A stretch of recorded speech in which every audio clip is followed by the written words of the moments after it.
तो इस बार मैं आपको कर्ण पिशाचिनी की साधना दे रहा हूँ। आपने अभी तक कर्ण पिशाचिनी की साधना सुनी है और सुना होगा उसमें शराब, मांस आदि पूर्णतः पैशाचिक रूप में की जाती है, जो सिद्ध होने के बाद आपको पूरी तरह आपको खुद को भी पिशाच बना देगी। जीते जी आप पिशाच के रूप में आ जाओगे।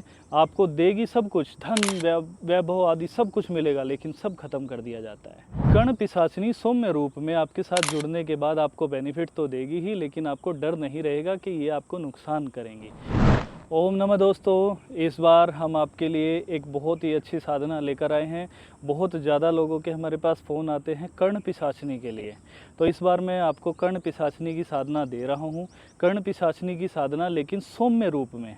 आपने अभी तक कर्ण पिशाचिनी की साधना सुनी है और सुना होगा उसमें शराब, मांस आदि पूर्णतः पैशाचिक रूप में की जाती है, जो सिद्ध होने के बाद आपको पूरी तरह आपको खुद को भी पिशाच बना देगी। जीते जी आप पिशाच के रूप में आ जाओगे।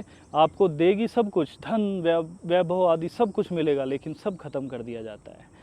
लेकिन इस बार मैं आपको ऐसी साधना नहीं दे रहा हूँ, आपको सौम्य रूप की साधना दे रहा हूँ। सबसे बड़ी बात यह है, सौम्य रूप में आपको वही फ़ायदे मिलते हैं, सब मिलते हैं, लेकिन जो वैसे रूप में करते हो आप, तामसिक रूप में, बुरे रूप में करते हो, तो उस साधना को करने के बाद, पिशाचिनी से वचन होने के बाद आप उसको विसर्जित नहीं कर सकते। लेकिन सौम्य रूप में जो आप साधना करेंगे कर्ण पिशाचिनी की, तो इसको आप विसर्जित कर सकते हो। कर्ण पिशाचिनी सौम्य रूप में आपके साथ जुड़ने के बाद आपको बेनिफिट तो देगी ही, लेकिन आपको डर नहीं रहेगा कि ये आपको नुकसान करेंगी। ये आपको नुकसान नहीं करती, ठीक है। उतने रूप में ज़्यादा बेनिफिट नहीं मिलते जितने उसमें मिलते हैं। उस रूप में, उसमें बहुत अधिक पूर्ण रूप से बेनिफिट मिलते हैं आपको, पूर्ण रूप से आपको सब कुछ देती हैं वे। लेकिन प्रॉब्लम क्या है कि आपको पत्नी रूप में उनको स्वीकार करना होगा, और उसके बाद जब सबको पता है कि वो आपको अपने साथ पिशाच बना के ले जाती हैं, आपको पिशाच योनि मिलती है उसके बाद। लेकिन सौम्य रूप में करने के बाद आपको ये समस्याएं नहीं होती। उस रूप से कम बेनिफिट मिलते हैं, लेकिन मिलते हैं। कर्ण पिशाचिनी के जो बेनिफिट होते हैं कि कान में वो आपको सब कुछ बताती हैं, वो सब कुछ आपको जानने को मिलेगा। कर्ण पिशाचिनी की ये साधना जो होती है, इसको आप होली, दीपावली, अमावस्या, पूर्णिमा या किसी भी ग्रहण काल में आप कर सकते हो आसानी से। ये 21 दिवसीय साधना होती है। रात के 10 बजे से ये साधना की जाती है। इस साधना में आपके वस्त्र भी सफ़ेद होते हैं। जैसे उस साधना में आपके वस्त्र काले होते हैं, तो इसमें सफ़ेद होते हैं। आपका आसन भी सफ़ेद रहेगा, जो नीचे आसन बिछाएंगे वो भी सफ़ेद रहेगा, आगे कपड़ा भी सफ़ेद रहेगा। माला रुद्राक्ष की यूज कर सकते हो। 11 माला का रोज़ जाप करना होगा आपको। पूर्व की तरफ मुख करना होगा। आपको पंचोपचार पूजन करना होगा। इसमें जो जो आपको हम बताएंगे कि इस देवता का पूजन रहेगा, इसमें वो रहेगा। इसमें डरने की आवश्यकता नहीं है। अगर आप सोचते हैं कवच लगाना है तो नहीं लगाना, डरने की आवश्यकता नहीं है। इसमें गुरु रक्षा करते हैं। आपके जो भी गुरु होंगे, आप हमारे माध्यम से करना चाहें, हमारे माध्यम से ये साधना कर सकते हैं। तो इसमें आपके गुरु रक्षा करते हैं, इष्ट रक्षा करते हैं, ठीक है। अगर फिर भी आपको डर लगता है तो आप कवच लगा के भी बैठ सकते हो। ये सौम्य रूप में है, तो इसमें कोई भी ऐसी आपत्तिजनक चीज़ें नहीं होती हैं। भोग इसमें सफ़ेद मिठाई का लगता है। इसमें कोई भी वैसा नहीं लगता, तामसिक भोग नहीं लगाना होता, सिर्फ मिठाई का भोग लगता है। तो ये सामान आपके चाहिए होते हैं, ये सामग्री चाहिए होती है।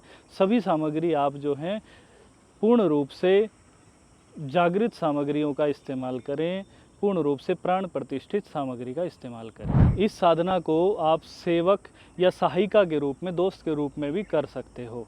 इसमें ज़रूरी नहीं है कि आप पत्नी या प्रेमिका के रूप में करो, दोस्त या सहायिका के रूप में इस साधना को कर सकते हो। ये देवी आपको भूत भविष्य आदि तो बताती ही हैं, साथ में आपको सट्टे के नंबर भी देती हैं, धन के कार्य करने में मदद करती हैं। ज़मीन में गड़ा धन है तो वो भी आपको बताती हैं, हर प्रकार से मदद करती हैं। ये बहुत ही अच्छी देवी होती हैं। इसी साधना को अगर कोई तामसिक रूप में भी करना चाहता है, कोई तामसिक भगत अगर है, तो वो तामसिक रूप में भी कर सकता है। रात को 10 बजे के समय आपको नहा धोकर इस साधना के लिए बैठना है।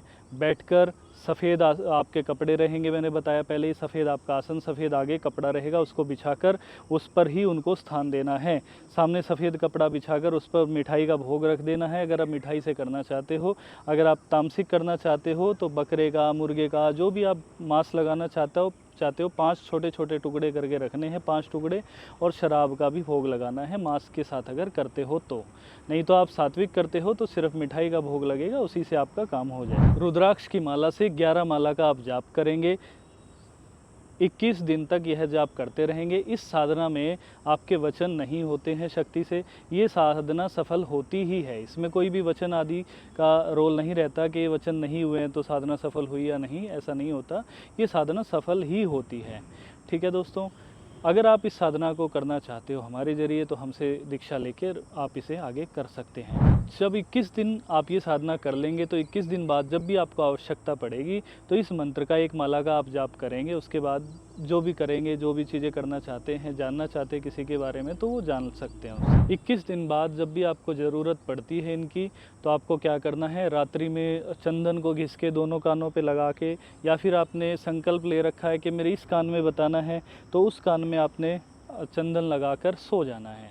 सो जाएंगे, माला का जाप करके आप जब सो जाएंगे तो सोने के बाद आपको क्या होगा, ये देवी आपके कान में या फिर सपने में आकर सब कुछ घटना के बारे में, जो चीज़ आप पूछना चाहते हैं उस घटना के बारे में आपको सब कुछ बता देंगे। साधना करने पर बहुत सारे अनुभव होते हैं, बहुत सारे, कभी कभी तो बहुत ज़्यादा डरावने अनुभव हो जाते हैं। याद रखना है, किसी भी साधक को डरना नहीं है, कभी भी नहीं डरना। इस साधना को प्राप्त करने के लिए, साधना के मंत्र को प्राप्त करने के लिए दोस्तों आप हमसे संपर्क कर सकते हैं। हमारे चैनल को सब्सक्राइब करें। अगर हमसे आप दीक्षा प्राप्त करना चाहते हैं तो दीक्षा प्राप्त करें और इस साधना को हमारे ज़रिए कर सकते हैं। साधना करने का कोई शुल्क नहीं होता। जो दीक्षा लेने का शुल्क होता है वो हमेशा ही होता है, हमेशा लिया जाता है। ठीक है दोस्तों, तो आपका कल्याण हो।